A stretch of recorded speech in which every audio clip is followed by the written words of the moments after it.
Bismillahirrahmanirrahim. Assalamualaikum warahmatullahi wabarakatuh. Alhamdulillahilladzi anara quluba ibadihil muttaqin binuri kitabihil mubin wa ja'ala qur'ana syifaa'a lima fis sudur. Asyhadu an la ilaha illallah wa asyhadu anna Muhammadar Rasulullah. Alladzi fatahallahu bihi a'yanan wa quluban gulfan wa akhraja bihin nas minaz zulumati ilan nur. Segala puji bagi Allah yang alhamdulillah telah mempertemukan kita pada pagi hari ini dengan keadaan yang sehat walafiat.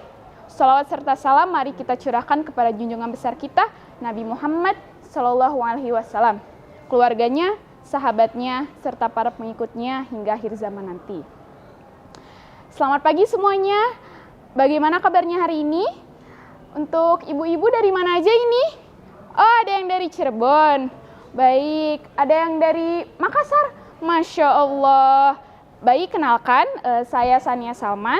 Saya juga dari Bandung, dari Universitas Islam Bandung. Pada kesempatan kali ini, saya akan menyampaikan sedikit pengetahuan saya mengenai, apakah ada yang tahu? Oke, untuk memulainya, saya akan membuka dengan satu cerita yang sangat menginspirasi saya dan cukup menampar saya dalam menjalani kehidupan ini.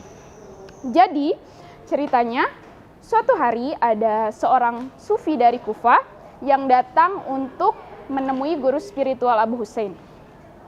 Pada saat itu, dia sudah sampai nih ke rumah Abu Husseinnya. Kemudian, dia bingung pada saat dia melihat di rumahnya bahwa tidak ada sama sekali perabotan. Di situ, sufi tersebut menanyakan kepada Abu Hussein, "Wahai Abu Hussein, mengapa di rumahmu tidak ada perabotan sama sekali?" Kemudian Abu Hussein pun hanya tersenyum, kemudian menjawab, "Kalau kamu, kenapa kamu gak bawa perabotan?" Kemudian di situ sufi tersebut pun menjawab, "Aku kan seorang musafir, kenapa aku harus bawa perabotan?" Kemudian dari situ pun Abu Hussein tersenyum dan mengatakan, "Betul sekali temanku, aku pun juga seorang musafir, di mana di kehidupan dunia ini pun aku hanya sementara. Di dunia ini aku hanya akan sementara, kemudian akan kembali ke kehidupan yang sebenarnya."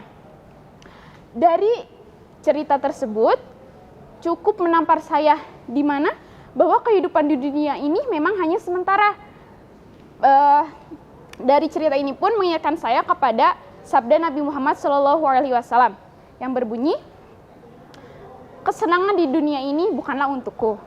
Aku di dunia ini hanya seperti seorang musafir yang hanya sedang berteduh di bawah pohon yang kemudian akan kembali ke kehidupan yang kekalnya nanti." Jadi teman-teman, dari sini pun saya dapat sedikit kesimpulan bahwa rumah yang kita tempati saat ini, rumah yang saat ini kita beli dengan uang, ini tuh bukan rumah kita yang sebenarnya. Rumah kita yang sebenarnya adalah saat nanti kita saat kembali kepada Allah Subhanahu wa Ta'ala. Sebagaimana dalam Quran surat Al-Ankabut ayat 64, "A'udzubillahi minasyaitonirrajim, wa ma hadhil hayatud dunya," dan tidaklah kehidupan dunia ini illallahu walaib, hanya permainan dan kesenangan belaka. Walad darul akhirah, dan kehidupan akhirat ini ilal hayawan, inilah kehidupan yang sebenar-benarnya. Kemudian dari ayat tersebut pun mengingatkan saya bahwa kehidupan dunia ini adalah kehidupan yang fana, di mana di dalamnya hanya terdapat nafsu dan kesenangan belaka. Dan suatu saat nanti kita akan kembali ke kehidupan yang sebenarnya, ke akhirat nanti. Baik, terima kasih atas perhatiannya. Mohon maaf apabila ada kesalahan.